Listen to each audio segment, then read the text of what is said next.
Joined with Corey Taylor right now for Slipknot. Yeah. How's the tour going, man? Long. You guys have been on Long. the road for a while. Want to go home long. Need my own bed long. Yes. It's going great. I mean, don't get me wrong, it's going really good. But, dude, 5 weeks on a Slipknot tour is like 8 months on anybody else's tour. It's like getting into a car crash every night. Oh, and I feel it. Like all my muscles are so pissed. Like they're beyond pissed. They're like, why? What do we do to you? You know, I mean, we thought we were friends. We were sticking together, and now they're turning to pudding. It's bad. Well, how's the lineup, man? How is it touring with Coheed? I know they're kind of a little bit different sonically than you guys are. It's great, man. I've got to be honest. This is like, if we could do a tour, it'd be like this all the time. You know, I mean, we know that. We know specifically what we want to do when we put a show together. Right. And we don't want to put the same cookie cutter bands on a bill where you can't tell where one band starts and another one ends. Like your best. Yeah, exactly. It's like nobody wants to hear the same crap over and over. I'm sorry, you know. Yeah. So for us, when we put something together, we really we strive to put something together that's not only interesting to the kids, but is a reflection of who we are, you know what I'm saying? And Coheed, I mean, we couldn't ask for a better band, man. And Trivium as well. Yeah. This lineup has been the strongest we've taken out in a long time, and it's just great. Are the fans pretty receptive to Coheed? Oh yeah, yeah, absolutely. I mean, the great thing about Slipknot fans is they're very open to different kinds of music. Right. Kind of like the way we are. Right. And the reaction's been great, you know? I mean, you can see them at first, they're like, okay, am I going to dig this? And then by the end of their set, they're like, oh, I really dig this. So it was something that could have been a gamble, but in the long run, it's really paid off. Yeah. Yeah, I'm a little worried about Albuquerque because we have some really dark metal fans here. Albuquerque, I can't wait. It's going to be great.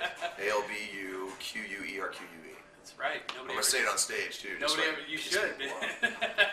But I'm not worried about it, man. I mean, we've been coming down here since I think the first time you played here, Sunshine Theater. Yeah, Sunshine Theater. And, I mean, the kids have always been good to us, you know. Yeah. I mean, whether it was Slipknot or Stone Sour, I mean, everybody's been really good to us. So, you know, I can't complain at all. Yeah. Tell us about the Dead Memories video a lot. I just actually watched it for the first time. Oh, really? And, I don't watch a lot of videos, but it kind of reminds me of something out of Jacob's Ladder. Kind of, yeah. Where did you guys get the idea for it? That was a brainstorm meeting that myself and Clown and Paul Brown had. Yeah. And where we were they had a loose basis for what they wanted to do. And they pulled me in and they were like, well, what should we, how should we do this? And I was like, well, as far as the rooms go, the rooms should be. That's the big question. Is people are asking about the 4 rooms. What's the deal? Well, it's actually 8. It's 8 rooms because it's 8. It's everybody gets their own room. Right. You know, I mean, one is vanity. Another one is kind of like an OCD room, which is what I call the Craig room. Right. That's the photo negative that they shot. Yeah. Everything's sterile. Yeah. Looking for the door. Yeah, exactly. I mean, it's all very surreal, you know. Yeah. I mean, it was basically kind of our take, and this is my idea of it. It was our take on kind of like the Black Lodge theme from Twin Peaks, you know, where it's like you don't know what's going on, you know. Yeah. Of course, Clown's room is the lust room. Yeah. Jim's room was excess.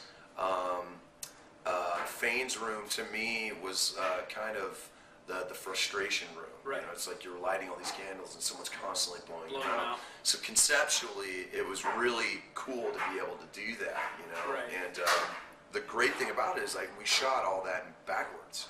Like I had to learn how to move forwards in a backwards way. So when we flipped it, it was moving forwards. Forward. Yeah. So I had to do everything backwards. Wow. And it was really cool. But then then everything else we shot the next day. Right. Me walking with the shovel and everything. That was so it was a 2-day shoot for me, and it was I'm like stoked about it. You know, the feedback has been very, very cool. Like people at first were like, "What the hell?" No, it's a killer video. And then they're like, "Man, this is really good." Yeah. So, and it's kind of gone deep, like with the song as well. I mean, the song's looking like it's going to go #1, which is awesome. So we just put it in the Power Man. Yeah, I mean, I couldn't be happier, man. I really couldn't be happier. You guys actually beat out Metallica, just to let you know, for the power spot. So nobody really beats Metallica, just to get that clear. But that's pretty cool. Yeah, you guys got the spot. So, hey, what do you think of Are you seeing fewer fans at the shows? I mean, this whole economy thing that's going on. And No, man, this tour's been packed. yeah, Like, I mean, it's weird. Like, we're doing really well. Metallica's doing really well. Nobody else is. Yeah. So that's something I don't take for granted. You Yeah. know, and that to us, I think in a way, it's a reflection of what we've really strived to put together as a legacy. Is that if you come to a Slipknot show, you're going to get the best show you've ever seen. And yeah, for me, that's kind of a reflection of why we're doing really well. Right. You know, I mean, it doesn't matter whether we're in Albuquerque or Greenville, South Carolina. We're gonna go for it, night in and night out. You know, we're gonna give you just the same level of intensity. leave everything on the stage. Exactly. Yeah. And I think a lot of bands don't do that. Yeah. They save their big shows for New York or LA or Yeah. Chicago. And for me, it's like, screw you. Yeah. You know, I mean, and I think that's, I think that's why this tour is doing really well. Yeah. There are maybe 3 shows that weren't completely sold out. Yeah. And all the rest of them are just overdone. So. Yeah, I heard a band. I heard somebody. I won't say what band, but I heard a singer from a band talking about how they'll come out and kick your ass just for 60 minutes, and that's all you get. Yeah. You know? Yeah. Who, them? Them, not you guys. Not Yeah. you guys. No, Okay. No, it was another band, kind of a. Yeah, well, I don't know. I don't see it. I don't see it. You know, I just don't see that level of dedication with a lot of other bands these days. Yeah. You know, I know there's a certain band that's also on my label who, they move stupid amounts of albums, and they're like, we're the best live act ever. Yeah, no, not to drop any names. I got a nickel that I want to get back to. And they're like, it's like watching paint dry. Like, it's the worst. Like, I'm like watching this and I'm going, even Bon Jovi's better than they are. And they've been, I mean, they're all 80, I mean, Yeah. they still go for it. Yeah. And here's this, this band, and I'm like, and I remember reading this quote that Kroger said. He's like, I damn near set myself on fire. It's like, that might be something. If I would come see you play if you set yourself on fire. Just saying. Having been set on fire on stage many times, Yeah. Sure, let's see you sing, never wanted as wise man after you've been lit on fire, bud. Sorry, was that? Yeah, It's whatever. cool, man. It's cool. It's cool. Yeah, I'm not bitter. So, what do you think of the landscape of music right now? I mean, it's like, we had Five Finger Death Punch here not too long ago, and he was saying, if you're not, Lil Wayne right now. I mean, there are a couple of exceptions, obviously, like you guys, Metallica, and that's pretty much it. I mean, what do you think of the landscape of music as far as this pop domination thing that's going on right now? It's been like that for years.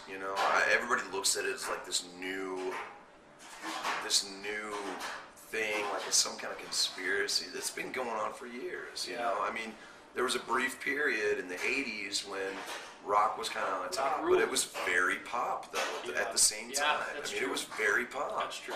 So people can be like, oh, we got to get it back to the way it was. Really? Yeah. Then start writing 3-chord, pop songs, like Poison did, like Warren did. I mean, that's how those bands got over. Yeah. I mean, the heaviest band to really have that was Metallica. Yeah. And so I think you just you stick to what you do. Yeah. I mean, the fact that we had a #1 album gave hope to a lot of metal bands. Yeah. Because you can do it, you can achieve it. Yeah. We didn't do anything other than what we wanted to do, Right. And I think a lot of bands are starting to see that now. It's Yeah. like, don't half-ass anything, don't cheese anything, Yeah. do exactly what you want. And I mean, you got to realize too, it was our first #1 in 10 years. Yeah. So Yeah. Okay. All right. Well, Corey Taylor, Slipknot, thanks for talking to us. And, Very well. Look forward to the show tonight, man. hopefully it's good. It is going to be good. Hopefully it's good. We always have good metal shows. I always have a good time here, but you never know. You never know. just never know. All right, man. Thanks, bro. No worries.